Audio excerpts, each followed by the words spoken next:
tous. Fidèles téléspectateurs, merci d'être au rendez-vous de votre magazine Tribune des Armées, réservé aux forces de défense et de sécurité. Notre voyage commence. Prêt à l'embarcation? Attachez vos ceintures. Tout de suite, l'info des armées.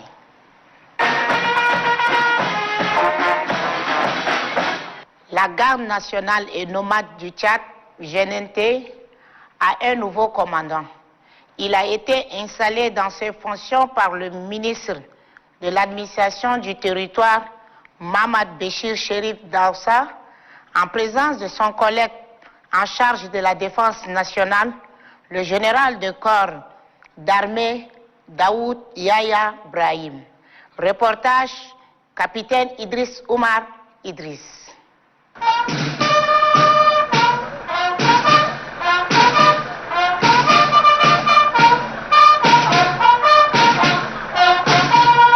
C'est au rythme de la fanfare de la garde nationale et nomade du Tchad que la cérémonie d'installation du nouveau commandant de ce corps a commencé. Il s'agit du général de brigade Abakar Choua Alaï, qui succède au général Mohamed Sar Ibrahim. Il a été installé par le ministre de l'administration du territoire et de la décentralisation, Mohamed Béchir Chérif. Vous revenez désormais comme votre chef, général Abakar Choua Alaï, puis oublié dans tout ce qui nous commandera selon la discipline militaire et les codes de la déontologie de la garde nationale et nomade du Tchad. Le général Abakar Choua Alaï est un officier qui a fait ses preuves à la garde nationale et nomade du Tchad.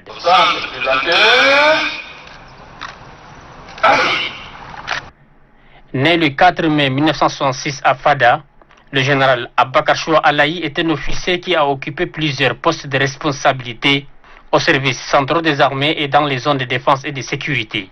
Il est rappelé cette fois-ci pour diriger la garde nationale et nomade du Tchad.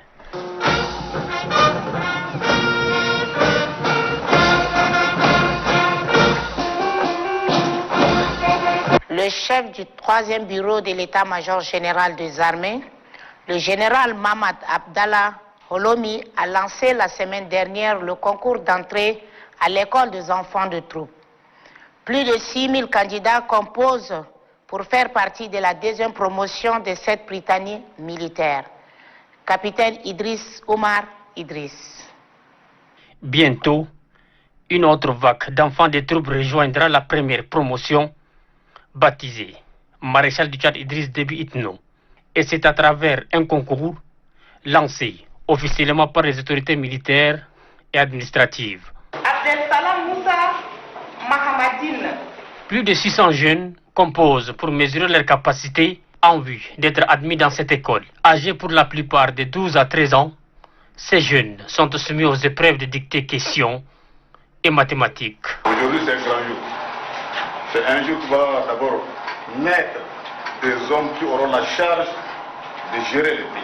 Ils étaient petits comme vous, mais il y a des généraux, il y a des colonels, il y a des capitaines. C'est ces grands-là, demain c'est vous qui porterez ça. Le chef du 3e bureau de l'état-major général des armées est impressionné par l'engouement de ces jeunes, car selon lui, son département a la lourde charge de mettre à la disposition des écoles de formation militaire de bons stagiaires. On a eu à enregistrer plus de 650 à 700 candidats. Lors du 61e anniversaire, les jeunes ont vu comment ils ont défilé avec le militaire. Par rapport à ça, je crois que ce nombre a été vraiment augmenté. Au nom du chef d'état-major général des armées, je souhaite bonne chance à tous les candidats. L'école des enfants de troupes est le premier Britannique militaire ouvert au Tchad il y a une année. Et c'est dans le but de former des futurs cadres des armées que cet établissement a vu le jour. La force multinationale mixte a offert de l'eau, des médicaments à la population vivant dans les îles de lac Tchad.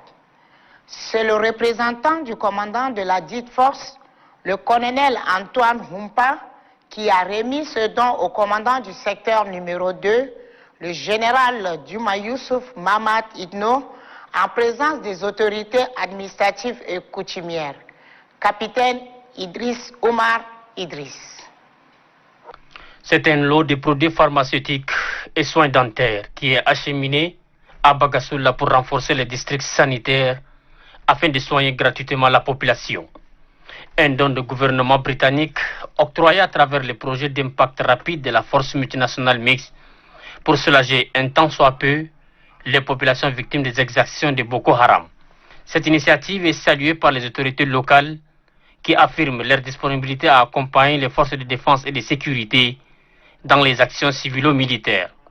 Le représentant du commandant de la force multinationale mixte, le colonel Antoine Humpa, par ailleurs chef de cellule des actions civilo-militaires, se réjouit de l'appui des partenaires. Le gouvernement du Royaume-Uni s'est montré désireux d'apporter une aide directe à la force multinationale mixte pour le financement d'actions médicales et dentaires gratuites au profit des populations. D'un coût global de plus de 8 millions de francs CFA, ce don facilite le retour à la normalité des populations dans les zones les plus touchées.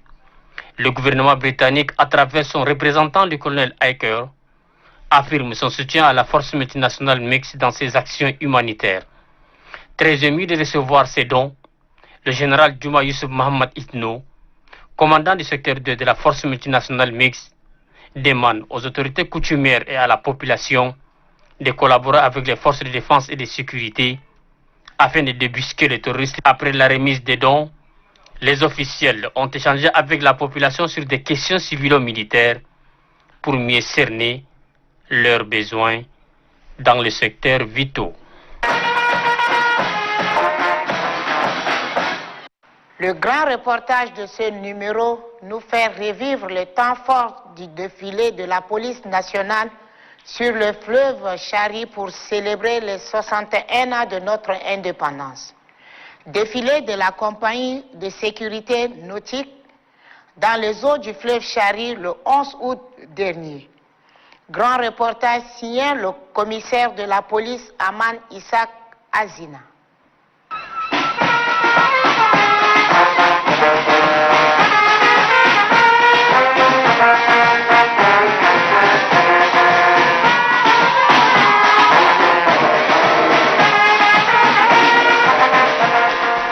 La sécurité nautique, bien avant la sécurité nautique, elle était d'abord une brigade fluviale, dotée, n'est-ce pas, de 69 éléments, rattachés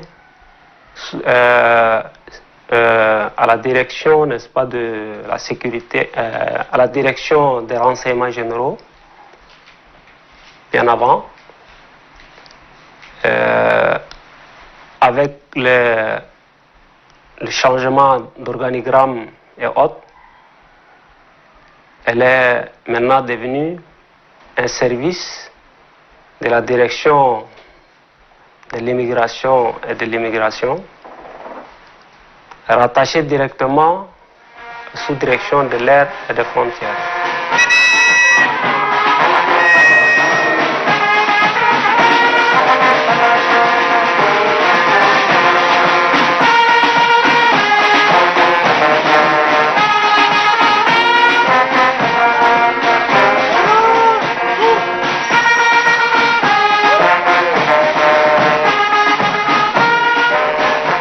Août 2021, ça s'est fait aussi dans l'eau. Ici, nous sommes au siège de la compagnie de sécurité nautique, en abrégé CSN. Il est exactement 8h30 lorsque le commandant de la dite compagnie, le commissaire principal de police Issa Oumar Abdoulaye, ordonne à l'embarquement.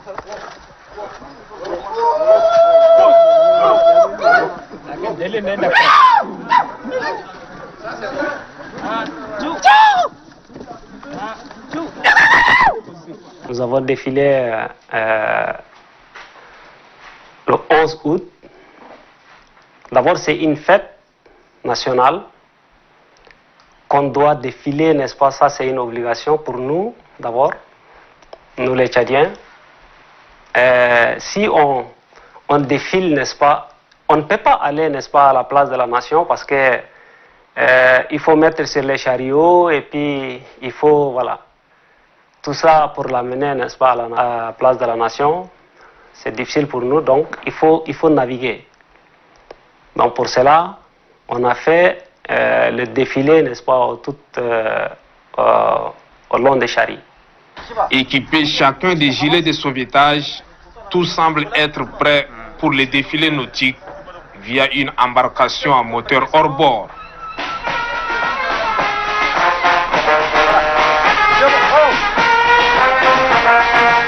Ce 61e anniversaire de l'indépendance du Tchad offre à ces policiers habitués aux missions commandées une occasion de détente, mais aussi d'échange.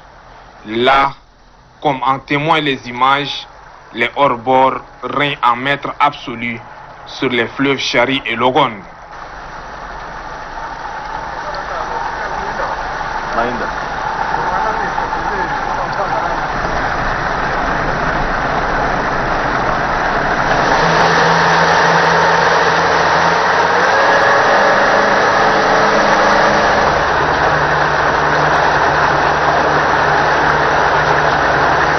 Après une navigation d'environ 5 km, une pause s'impose.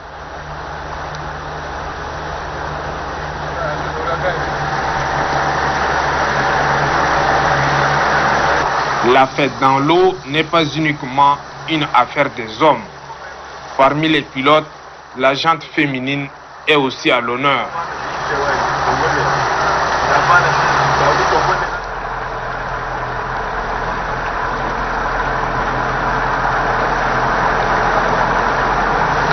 Créée depuis 2015, la compagnie de sécurité nautique, qui est l'une des unités de la direction de l'immigration, dispose de 10 postes de contrôle sur l'ensemble du territoire national. Au-delà de sa mission, qui est celle d'assurer la sécurité des biens et des personnes sur les différentes voies navigables et les plans d'eau du territoire national, ainsi que la sécurisation des frontières, cette compagnie de la police nationale tchadienne lutte contre l'immigration illégale, la criminalité organisée, la grande délinquance, le trafic de drogue et des êtres. Elle assure le respect de la réglementation fluviale et vient en aide aux victimes de submersion. La compagnie de sécurité nautique a, n'est-ce pas, les partenaires, l'Union européenne, les États-Unis d'Amérique. Nous avons ces partenaires, n'est-ce pas, nous fournissaient des bateaux, de la formation. Ils sont partis. C'est à l'État, n'est-ce pas, gérer cette compagnie. Nous demandons à l'État de renforcer la capacité en personnel, en matériel et aussi les moyens de défense. Ça nous permettra, n'est-ce pas, mettre barrière avec Boko Haram. Comme c'est une compagnie spécialisée dans le fleuve et aussi le lac, ça pourra permettre, n'est-ce pas, à la direction de police, à la direction générale de la police, de mettre, n'est-ce pas, ces barrières-là, ces frontières avec Boko Haram.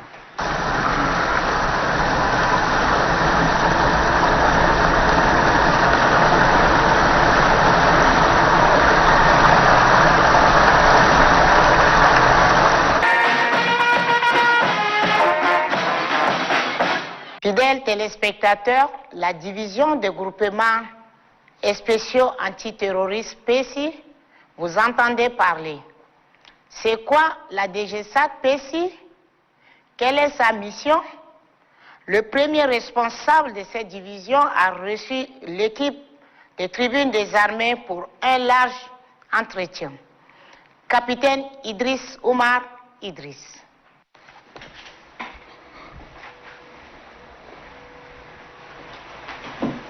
Bonjour. Salut mon capitaine, ça va? Ça va. Asseyez-vous. Commandant Commandant Sarla Samandjou, fidèles téléspectateurs, nous sommes au quartier général des divisions de groupement spéciaux antiterroristes PECI et nous sommes reçus par le général Abdraman Youssouf Meri, commandant de cette division. Nous allons nous entretenir sur des questions liées à cette division. Mon général, présentez-nous la division de groupement spéciaux antiterroristes PECI et dites-nous comment est-elle organisée. Merci beaucoup, mon capitaine. D'abord, je vous remercie beaucoup pour venir aujourd'hui dans notre quartier pour l'entretien de l'historique du groupement spécial antiterrorisme. Alors, au départ, le groupement spécial antiterrorisme a été créé en 2004 entre partenariat avec le partenaire des États-Unis d'Amérique au Tchad. Il était question de créer une unité qui est appelée Initiative Pain Sahel, PCI, dans le cadre de maintien de la paix dans la zone Sahel par le biais de 5 pays, la Mauritanie, Niger, Mali, Burkina et le Tchad. Ils ont dénommé PECI, Initiative Pain Sahel. D'abord, le partenariat entre ces 5 pays qui a été créé, cette institution, et chaque pays a créé une unité. Notre pays, le Tchad, a créé un bataillon au départ, le bataillon antiterroriste, sur le commandement d'une coordination.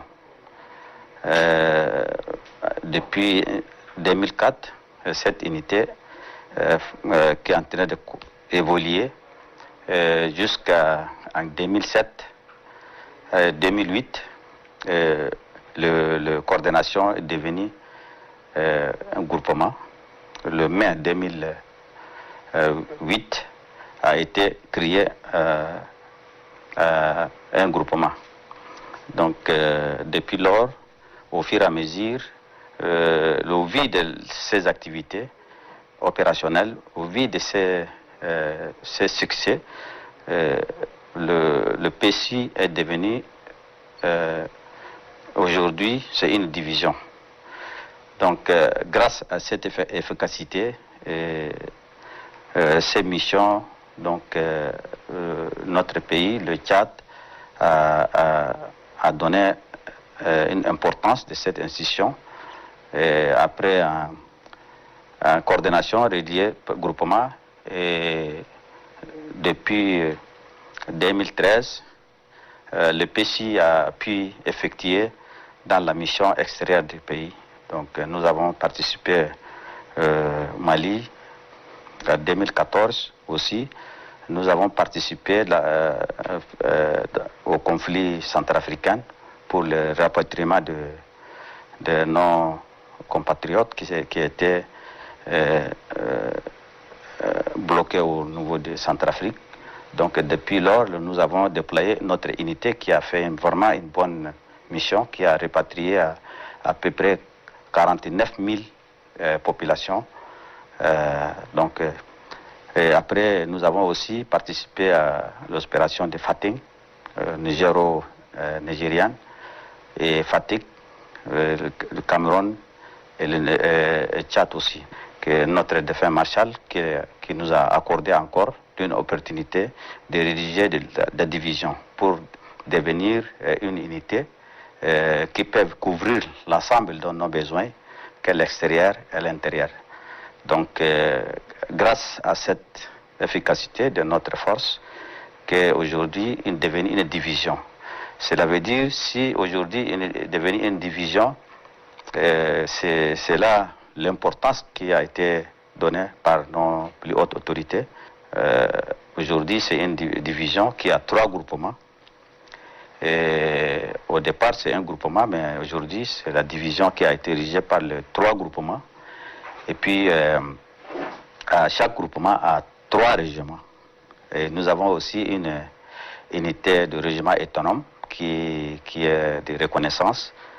Et nous avons une unité de pluviale aussi, a été créé au sein de notre force.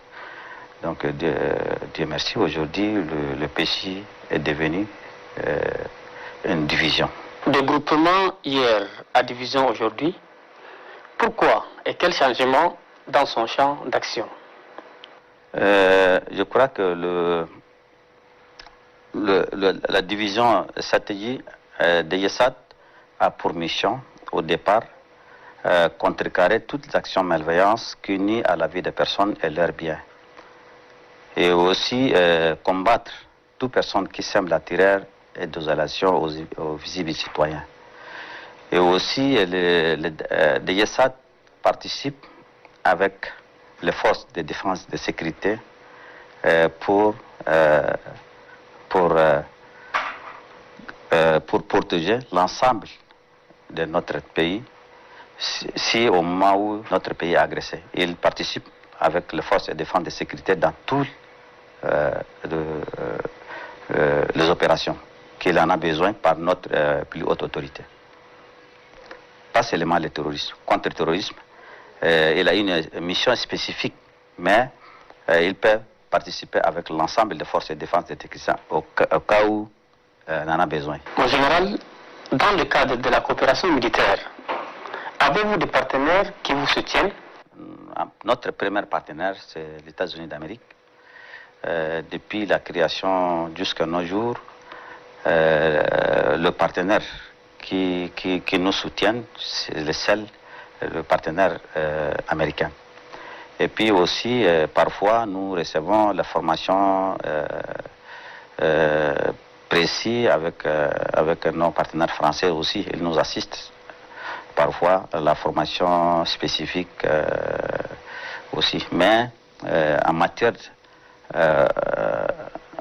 soutien logistique, équipement, moyens roulants et la formation, c'est les États-Unis d'Amérique. Quels sont les projets à court, moyen et long terme de la DGSAT-PCI? Oui, bien sûr. Je crois que le DGSAT a été créé c'était le 20 juillet 2020. Donc il y a cela, ça fait aujourd'hui moins d'un an.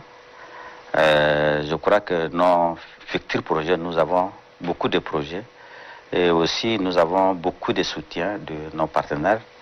Et notre pays n'est pas manqué, mais nous aimerons de soutien d'autres partenaires parce que c'est aujourd'hui le DGSAT a une opération dans plusieurs sites d'opération. Aujourd'hui, nous occupons le Nord Mali, le Tissalit, Aguelhok et Kidal.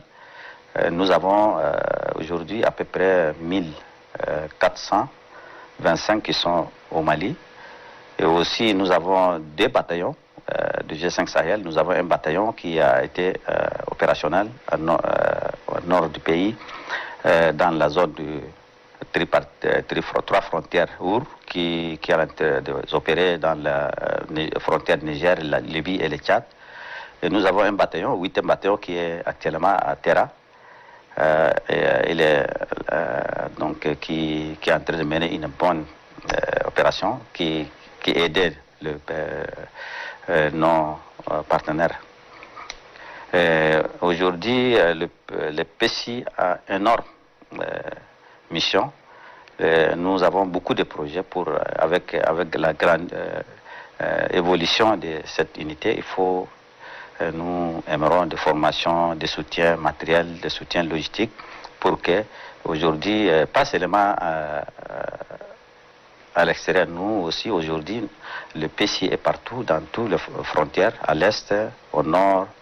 Dans le futur projet, nous aimerons, comme avec l'élargissement de notre institution, il faut prévenir la formation, plus de soutien matériel, le véhicule, pour couvrir l'ensemble de nos frontières. Donc, ce que nous souhaitons dans le futur, il faut, notre État n'est pas manqué, mais nous demandons pour nos partenaires stratégiques qui nous aident. Fidèles téléspectateurs, Ainsi prend fin l'entretien que nous a accordé le général Abdrahmane Youssouf Meri, commandant de division du groupement spécial antiterroriste PECI. Merci d'être des nôtres. Fidèles téléspectateurs, ainsi le train de votre magazine Tribune des Armées rentre en gare. Rendez-vous très bientôt pour un autre numéro. Restez sur Téléchat car le programme continue. Bonsoir.